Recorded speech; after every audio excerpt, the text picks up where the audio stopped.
Tumatakas ang matanda sa anak nito. Mabilis siyang nagtungo sa kubo kung saan ang estrangyero. Kailangan na nitong makaalis bago pa magising ang anak niyang si Emma.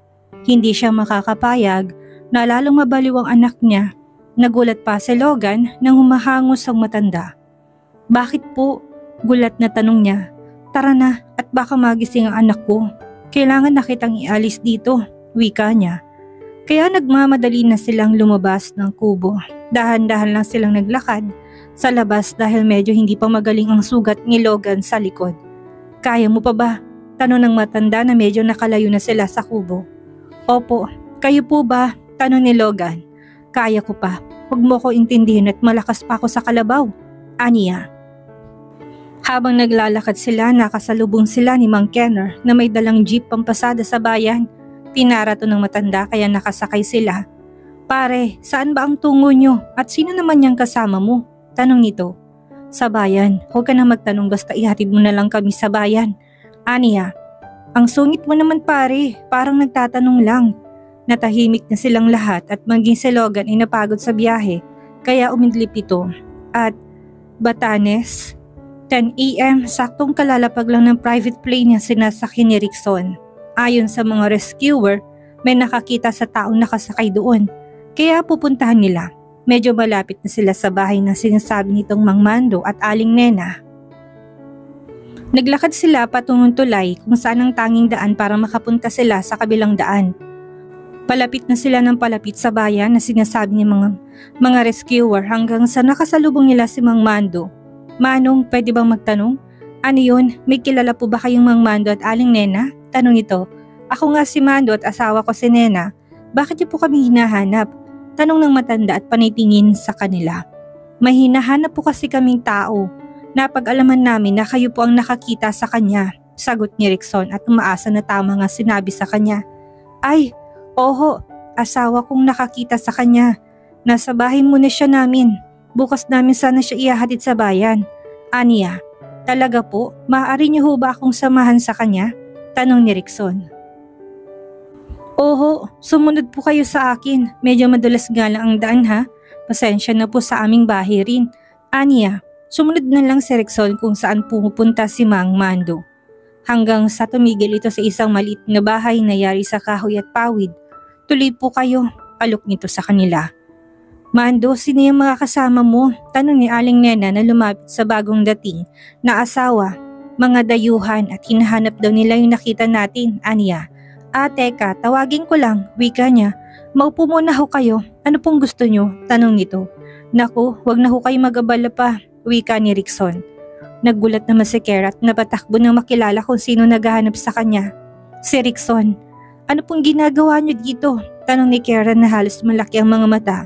"Kara, bakit nandito ka? Nasaan si Logan?" naguguluhang tanong ni Rickson. "Hindi ba siyang tinutukoy mo?" tanong ni Mang Mando. "Hindi pero magkakilala kaming dalawa," aniya. Lumapit naman si Kara at yumakap. "Sir Rickson," naiyak na wika niya. "Shh, okay ka lang ba?" tanong ito habang pinapakalma siya. "Opo," sagot ni Kara. Kumala si Kara ng yakap nang maalala na binasad niya pala ito noon at nahiya rin siya. "Sorry, okay lang. Sir Rickson, hanapin natin si Logan. Kasama ko siya sa pagbagsak sa eroplano. Kaso sa lakas ng alon, tinangay siya at hindi ko na alam kung nasa na nga ba siya," aniya. Sige, mabuti na lang pala nakita kita dito. Ano bang nangyari? Paano kayo nagkasama? Ang alam ko na wala ka daw sa dinner niyo at hindi ka na nagpakita pa," ani nito. "Long story pero na-aksidente kasi ako at dinala ko sa England ng kuya ko. Nakilala kong mami ko, ang totoong mami ko. Kaso nasunduin ako ni Logan, hinabol kami ni kuya at pinaulanan ng bala. Ang sinasakyan naming eroplano kaya bumagsak to sa dagat." Panimulang kwento ni Kara na hindi naman mag-gets ni Rickson. "Ano ka mo? Hindi ko maintindihan, Kara. Totoo bang mga lahat na sinabi mo?" tanong nito at baka nagkamali lang siya ng rinig sa sinabi nito. Tumangot-tango si Kara. "Maraming salamat po sa tulong niyo. Pero isasama ko na po si Kara at tinahanap na rin siya ng mga anak niya," aniya. Dumukot na 10,000 piso at inabot sa matanda. "Hala, ano po ito? Pasasalamat lang po." "Sige na po, mauna na po kami. At kailangan na ring matingnan ni Kara sa ospital," wika ni Rickson. Sige ho, ihahatid ko na kayo sa bayan. May tricycle ako. Aniya? Okay po. Salamat po ulit, wika ni Rickson. Yumakap si Kara kay Aling Nena dahil sa ilang linggong pamamalagi niya sa bahay ng mga to. Puro kabaitan ang ipinapakita nito sa kanya, kaya lubos siyang nagpapasalamat sa mag-asawa. Salamat po, Nay Nena, magkikita po ulit tayo, usal niya habang nagpapahid ng luha. Tama na nga yan at baka mahuli pa kayo sa biyahe. Mag-ingat ka anak, aniya habang nagpapahid rin ng luha. Talagang napamahal na si ang Alice sa kanya. Hinatid na sila ni Aling Nena sa labas at sumakay na sila sa tricycle. Pag-andar nito, sumulya pa si Kara sa labas at kumuway kay Aling Nena, maging ang ginang ay kumakaway rin sa kanya. Hanggang sa muli nating pagkikita, Nanay Nena, usal ni Kara. Nakarating na ng bayan sina Logan at Manang Milfred kasamang kumpare nitong si Kenner. Ito na ang bayan, pwede ka na makitawag sa mga tindahan dyan. Sige po, kaso po wala po akong pera dito, nahihiyang wika ni Logan.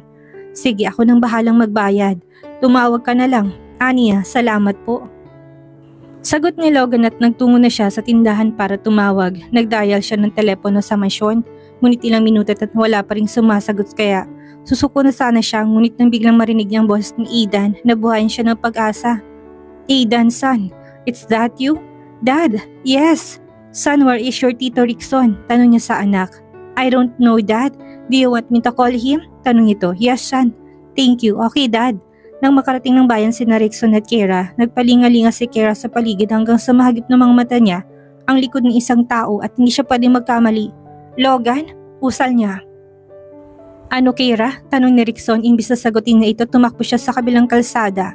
Sinubukan pa siyang pigilan ni Rickson kaso hindi siya naabutan at may mga sasakyan. Kara! Sigaw niya.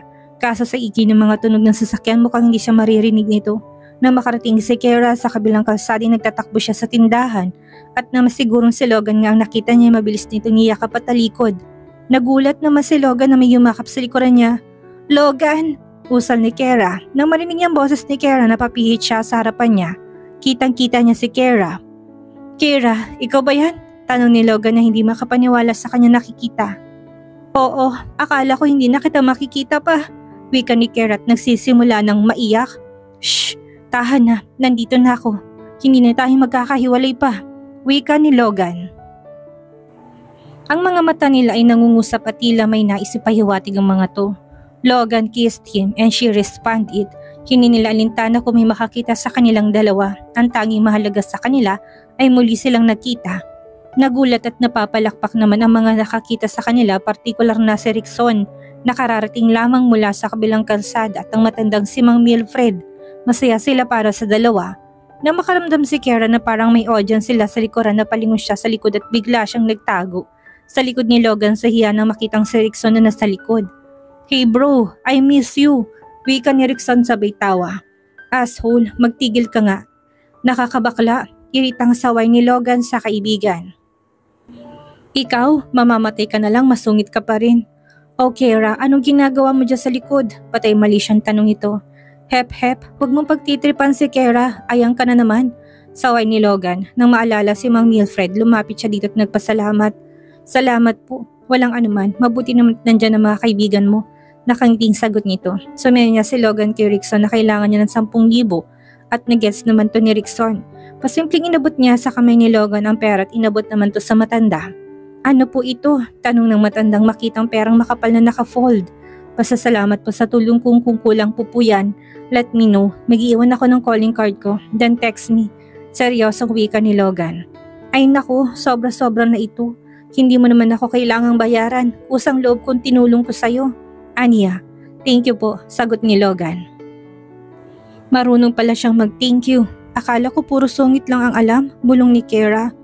Ano naman ang binubulong-bulong mo dyan? Tanong ni Logan. Wala sabi ko nagugutom na ako. Biglang pag-iiba ni Kara sa usapan. At muntik na siyang madulas sa katabila ng kanyang dila. Mabuti pa nga, sang-ay ni Rickson at nagpaalam na ng tuluyan si Logan sa taong tumulong at ng magandang loob sa kanya. Muntik pa nga magkaiyakan kung hindi pa inawat ni Rickson. Nauna na naglakad si Rickson at hindi naman halatang gutom na siya. Sumunod na rin ang dalawa na magka-holding hands pa. Nakarating sila sa isang restaurant para kumain muna bago pumunta ng ospital. Food is life talaga si Rickson at inuuna pang kumain kaysa ipacheck up ang dalawa sa mga tinamong sugat. Habang nakaupo sila at hinihintay ang order ng pagkain, bigla namang tanong si Rickson kay Kiera, "Paano pala kayo nagkasama ulit?" "He saved me," tipid na sagot ni Kiera. Tiningnan naman ni Logan si Rickson na makuha ka sa tingin look at alata namang nahihiya si Kiera na pag-usapan pa. Kaso mukhang walang pakaramdam ang kaibigan at tuloy lang sa katatanong kaya sa inis niya bigla niya itong sinipa mula sa ilalim ng upuan. Ouch! Malakas ang sigaw nito na akala mo naman nabugbog ng todo, kasabay ng masamang tingin kay Logan. Hindi niya yata nagustuhan ang ginawa nito. "Stop staring at me. That's your reward," pangasar pa ni Logan. "Kiera, I want to tell you something." Napalingon naman si Kiera na mabanggit ni Rickson ang pangalan niya. "Po, you know what? Ouch!" Mihinang wika nitong apakan naman ni Logan ang paa niya.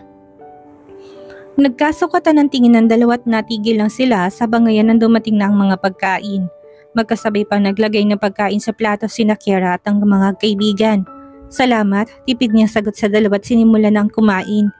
Tahimik at walang gusto magsalita sa kanila, nag-focus na lamang sa pagkain.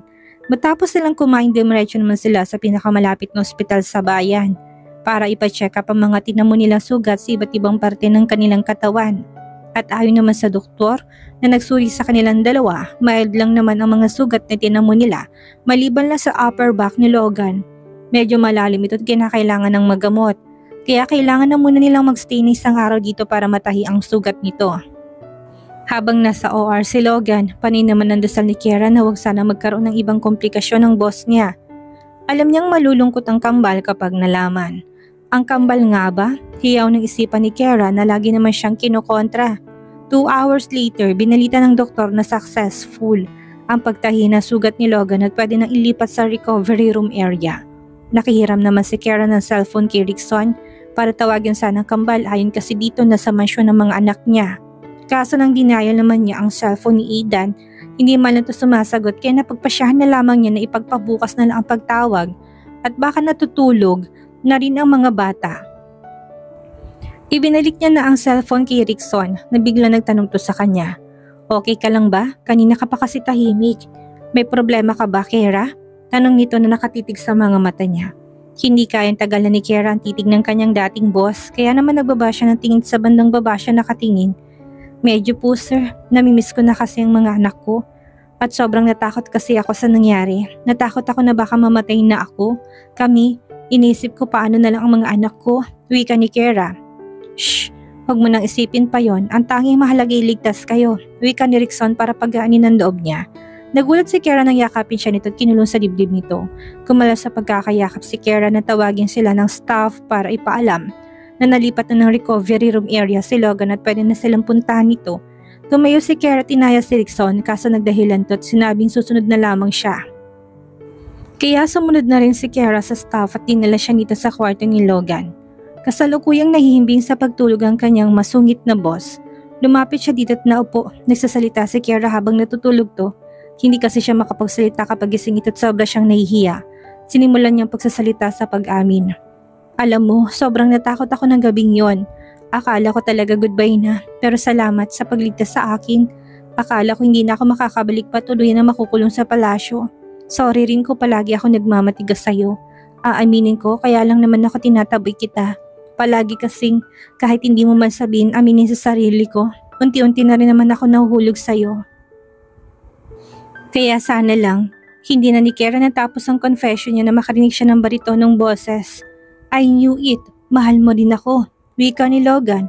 Kanina pa pala gising at nakikinig kay Kiera nang makita ni Logan na pumasok sa loob ng tulog-tulugan siya at masaya siyang malaman na gusto din pala siya ng ina ng kanyang anak. "Che, aalis na lang ako." "Wait, hindi ka naman mabiro. Joke lang. Sige na kahit ayaw mo naman sa akin kasi visit ako, hindi ba? Masungit ako, mayabang, but I love you." Wika ni Kiera. "Mahal mo ko? Paano? Kailan?" Sunod-sunod na tanong ni Kiera at hindi makapaniwalang mahal. Siya ng kanyang boss. Kung ang pagsusungit ay tactics niya noon para makuha ang atensyon nito, isa-isa lang ang tanong. Biro pa ni Logan. "Sorry, hindi lang kasi ako makapaniwalang mahal mo ko." Nakayup po sagot ni Kiera. Nagulat pa siya nang hawakan ni Logan isa niyang kamay at dinala sa dibdib nito. Anong ginagawa mo?" Nautal niya sambit. "Relax ka lang. Wala naman akong gagawing masama. I just want you to feel my sincerity. While I'm starting my confession, Aniya, natulala naman si Kiera sa inaasal ng kanyang masungit na boss. If you're asking me if I love you, my answer is yes. And how and when, I started to see that I didn't know what the magical happened between us. I hate you for the first time I saw you and admit it. Do you remember the board meeting? I need the files but since you are late, I can't close the deal so I hate you that day. But the fate will trick me. Yung babaeng kiniinisan ko.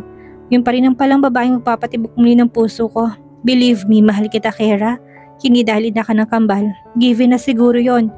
Pero dito sa puso ko, ikaw ang siyang laman nito. Mahabang litanya ni Logan na sapat na para kay Kiera na hindi pagdudahan. Ang naramdaman nito para sa kanya. Pero, ang buong akala ko'y nagkabalikan kayo ng ex-girlfriend mo. Sino si Madison? Paano mo naman nasabi? Nakatunghay na tanong nito sa kanya. Nakita ko niyakap mo siya. Correction, my heart. I didn't hug her first. She confesses about our past and after that she hugged me. Kaya maling nakita mo. Wika ni Logan sabay kurot ng tungki ng ilong ng dalaga. Sorry, nagselos lang pala ako sa wala. May pa-walkout moment pa ako. Kainis. Parang batang wika ni Kiera, bigla niyang natutup ang bibig ng inasal siya nito na, nagselos ka kay Madison? Hindi no, and why should I? Nakatas ang kilay na tanong ni Logan, wala lang narinig ko na sinabi mo. Hindi kaya, ewan ko sa'yo. Patay mali siya na sagot ni Kiera, maya-maya lang kiniliti ni Logan ang tagiliran niya kaya napahagiki si Kiera ng tawa. Wala na nga sigurong masasaya pa kung malaman mong the feeling is mutual. At habang masayang dalawa, may isang taong nadudurog ang puso mula sa likuran. Isinara ni Rickson ang pintuan. Papasok sana siya para kamustahin ang lagay ng kanyang kaibigan kaso lang na marinig niyang confession ni Kiera. Bigla siyang na-curious at hanggang sa marinig niya na gusto rin pala ni Kiera ang kanyang kaibigan. Sino ba siya para humadlang dito? Noon pa man alam niyang wala siyang pag-asa kay Kiera. Hindi pa niya alam ang tungkol kay Logan at sa kambal. Lalo na't ngayong ayaw naman niyang makasira sa buuhin nilang masayang pamilya. Habang naglalakad siya hindi maiwasang may mabangga siyang babaeng nagmamadali. Sorry sir, wika nito. Nabatabula ni si Rickson sa kanya nakita. Parang anghelang babae na bumaba sa kalangitan. Lalo nang maalis ang shawl nitong nakabulumbon sa mukha nito. Marahil may pinagtatagpuan ng babae kaya ito nagmamadali. Sinubukan sundan ni Rickson ng babae hanggang sa makarating sila ng stock room. Inobserbahan niyang babae tila may tinataguan talaga. Mas kukumpirma niya, nalapitan siya ng tatlong lalaki nagtanong sa kanya. Sa height niyang 5'6", mga 5'8" siguro to. Boss, may nakita ka bang tumakbo dito? Mga 5'4" ang taas, maganda't ba ng kinita ng pangangatawan? Tanong nito. Napatingin si Rickson sa babaeng dinidescribe nito. Nakita niya sa menyos ng babae na huwag siyang ituro. Wala boss. Sigurado ba kayong dito nagpunta? Baka sa kabilang building, wika niya para iligaw ang lalaki. Nang makalis ng lalaki patalikod na sana siya nang hawin ng babaeng kamay niya sabay halik. Sa unang pagkakataon na nakawan siya ng halik ni isang babae, gulat na gulat si Rickson sa ginawa nito. Salamat boss, wika ng babae sabay kuha ng bubblegum sa bulsa nito at ninuya sa harapan niya. Para siyang nainsulto sa ginawa nito. Boss, anong pangalan mo? Rickson. Malamig pa sa yelo ang boses niya. Yellow yarn? Biro ng babae. Kung kanina lang nabigani siya sa ganda, bigla naman siyang na-turn off sa panakitang asal nito sa harapan niya. At dito na po nagtatapos yung 17 kabanata ng ating kwento. At sana'y muli niyo po akong samahan sa mga susunod pang kabanata. Maraming salamat po't ingat po tayong lahat.